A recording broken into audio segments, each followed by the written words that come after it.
Plus je grandis, plus l'avenir me semble être une idée lointaine, comme une route sinueuse dont on ne voit jamais réellement la fin.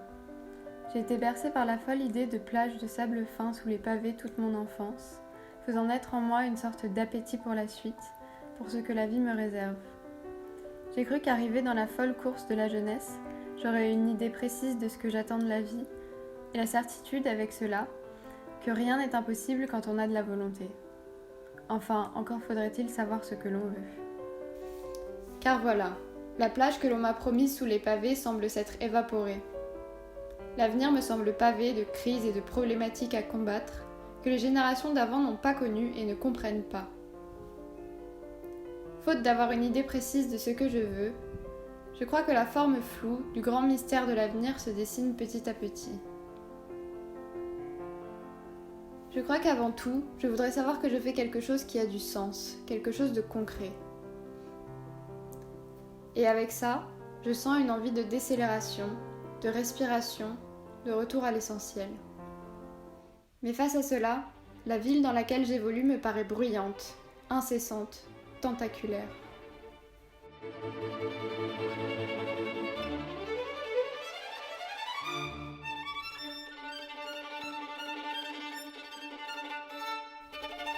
De la même manière qu'il fut interdit d'interdire, il est peut-être aujourd'hui urgent de ralentir.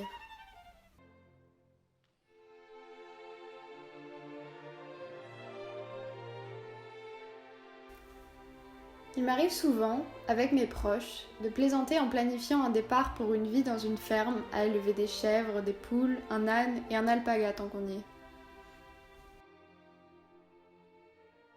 Mais je n'arrive plus à me défaire de cette idée. Je m'échappe de la ville pour découvrir, glisser entre les falaises et les branches nues des arbres, une lumière matinale qui illumine la campagne humide. Je veux mener l'enquête. Je pars à la rencontre de personnes qui ont vécu les mêmes questionnements que moi et ont eu l'audace d'agir.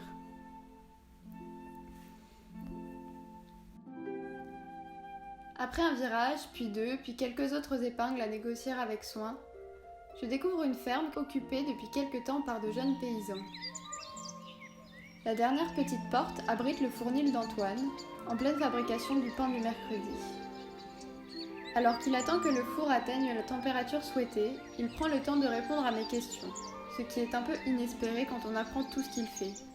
De la culture de son propre blé à la cuisson de son pain en passant par la fabrication de sa farine, Antoine me conte l'histoire de sa vie d'ingénieur qu'il a laissée derrière lui pour sa vie de paysan boulanger. Je pense que j'étais un petit con qui réussissait. On m'a dit fais S et j'ai fait S. À la fin du bac, je rêvais qu'un seul truc, c'était de me barrer en vacances. Fallait faire des choix, j'ai fait des choix.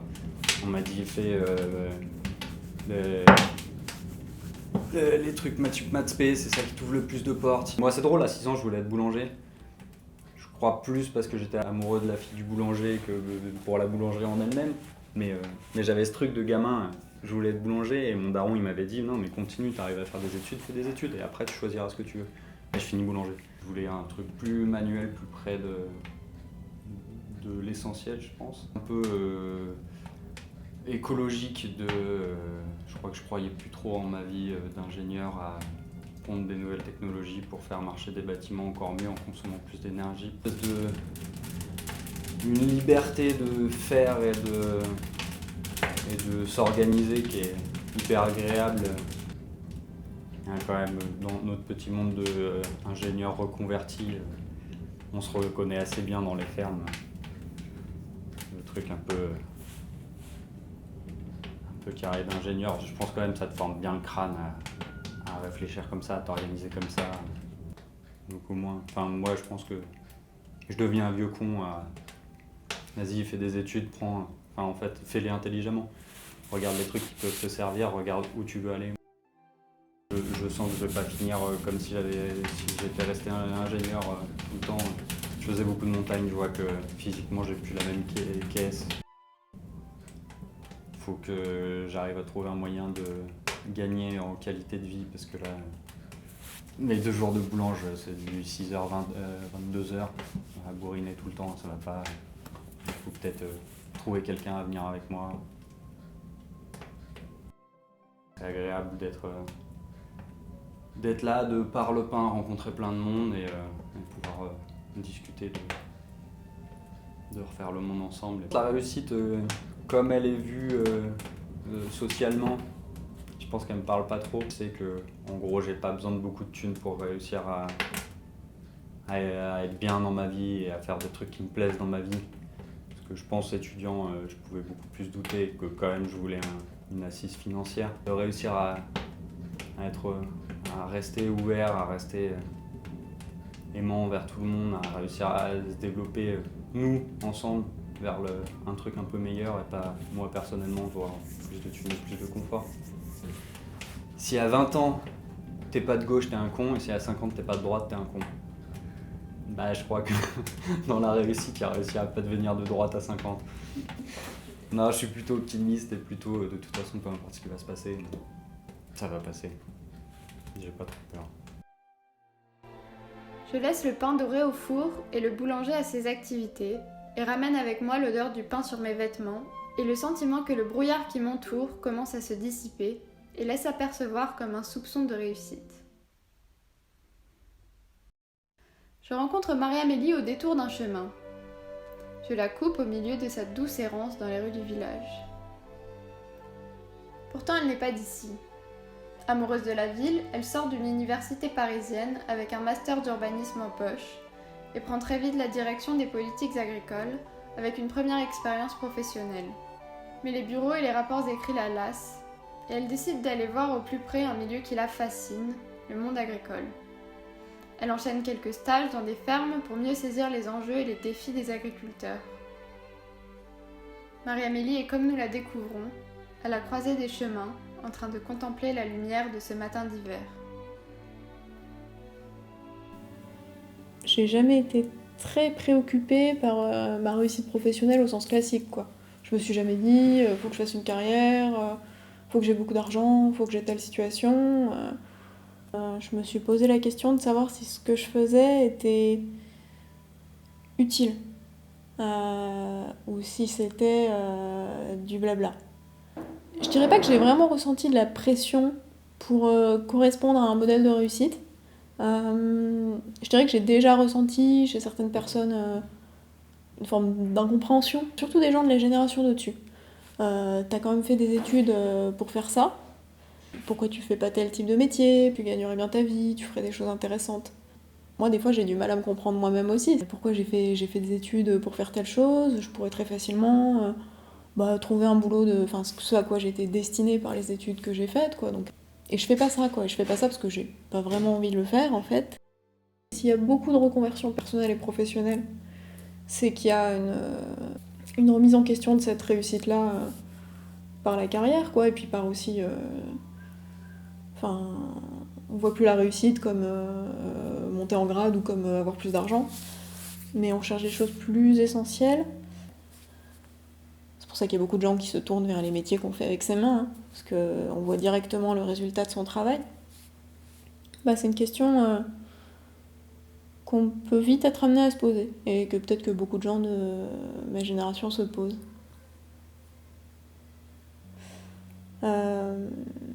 Mais pour moi, la réussite, c'est vraiment de pouvoir avoir accès aux fruits de son travail. C'est une source de satisfaction, au sens plein du terme, c'est-à-dire que ça étanche la soif. A priori, on se dirige vers des temps un petit peu compliqués, et en même temps, je pense que, on va devoir revenir à des choses un peu essentielles et se forcer à se préoccuper de choses essentielles. Et je pense que collectivement et individuellement, c'est une chance, quoi. Il y a toute une génération qui est très préoccupée par l'écologie. Sans tomber dans le consumérisme bête, c'est bien qu'ils soient conscients que nos modes de vie sont un peu mortifères, quoi. Mais en même temps, moi je leur dirais juste de profiter et de pas trop angoisser. C'est des forces vives pour demain, donc il faut qu'on soit dans la vie et pas dans la mort. Le lendemain, forte de ces rencontres, je me vois arrachée à ces montagnes par des obligations en ville et je quitte difficilement la campagne, le cœur un peu lourd de devoir dire au revoir à ces superbes paysages. J'arrive dans cette ville que j'ai voulu fuir avec hâte et me laisse surprendre par le visage clément qu'elle m'offre, comme si, avec moi, elle prenait le temps de reprendre son souffle. Mais ma contemplation s'arrête là, l'heure de mon rendez-vous a sonné. Je rejoins Philibert, qui attend avec impatience l'arrivée de ses amis, Priscille, Clarisse, Timothée et Louise, car nous avons encore beaucoup de choses à nous dire. Je pense que la vision de la réussite, elle est sans doute pas du tout la même qu'à une certaine époque, que celle de nos grands-parents par exemple, qui ne vivaient pas du tout dans le même monde que nous. Fonder une famille, avoir sa petite vie bien rangée, c'est plus pratique d'avoir de l'argent. C'est d'avoir un bon métier stable pour pouvoir vivre comme ils veulent, répondre à tous leurs besoins et tout ça. Aux yeux de certaines personnes et tout ça, pour réussir, il faut avoir fait des grandes études ou une grande école. Je pense que maintenant, la réussite, c'est avant tout d'être épanoui dans son travail et trouver dans quoi on est vraiment heureux et surtout pas se mentir à soi-même, vraiment ne pas écouter ce que nous dit la société. Elle met beaucoup de pression, notamment au niveau, je pense, une réussite assez matérielle. On réussit parce qu'on a une situation financière qui est suffisante, qui permet de pouvoir mener une belle vie avec sa famille et être capable en même temps d'avoir des loisirs. Mais c'est une vision qui est quand même de plus en plus ancienne et obsolète. Mes études sont en lien avec les études qu'a fait mon frère, mais en même temps c'est pas en contradiction avec ce que j'aime faire et ce que je veux faire. Et j'ai un peu exclu de mes choix des études plus pratiques par exemple, alors que j'aime bien les activités manuelles. Donc peut-être que d'une certaine manière c'est pas un choix qui a été totalement libre. Dans ma famille, on m'a toujours dit, je savais que quoi que je décide, ils allaient pas me dire bah non, on va pas que tu le fasses. Mes parents ou même le corps enseignant, ils m'ont dit que j'étais faite pour la prépa, mais ils m'ont pas forcée à faire une prépa. Et je voulais faire qu'une prépa et finalement j'ai changé d'avis, mais c'était un peu contre mon gré aussi. J'ai l'impression que par rapport aux années 70, on faisait pas très attention à l'écologie par exemple. On est vraiment sur une phase, une période de l'histoire où il y a de plus en plus de questions qui commencent à jaillir. On fait face à des problèmes que les générations d'avant ne se posaient pas, par exemple par rapport à l'écologie. Et donc ça nous fait aussi réfléchir aux choix qu'on fait dans nos études et dans les métiers qu'on veut faire. Quand j'étais petit, je disais que je voulais être orthodontiste, parce que je trouvais que c'était un métier qui gagnait plein d'argent. J'ai grandi, je suis rentré dans le monde réel. C'est pas sûr que le métier d'artisan se soit considéré pour beaucoup comme une réussite, alors que des métiers, quelqu'un qui sera chef d'entreprise ou qui sera ingénieur, avocat, médecin, là, ça semble c'est plus évident pour pas mal de personnes. Je pense pas que ce soit pour autant une vérité, quoi. Et ce modèle de réussite, c'est pas forcément celui que j'aurais envie de suivre. Je veux pas à tout prix me ranger dans l'image de l'ingénieur, l'image du chef d'entreprise. Je pense qu'à une période, je me disais, si je fais pas des grandes études, j'aurais pas réussi ma vie. Mais que depuis, je pense, un an, quelque chose comme ça, je me dis qu'il n'y a pas que ça qui compte. J'espère que, en tout cas, je m'arrêterai pas à ça. Je me dirai pas, je gagne 3 000 €, je suis maman de 2 enfants. J'espère que je me dirai pas, c'est bon, j'ai réussi ma vie. J'ai trouvé que j'avais vraiment envie que la réussite, elle soit pas que monétaire, mais qu'elle soit surtout humaine.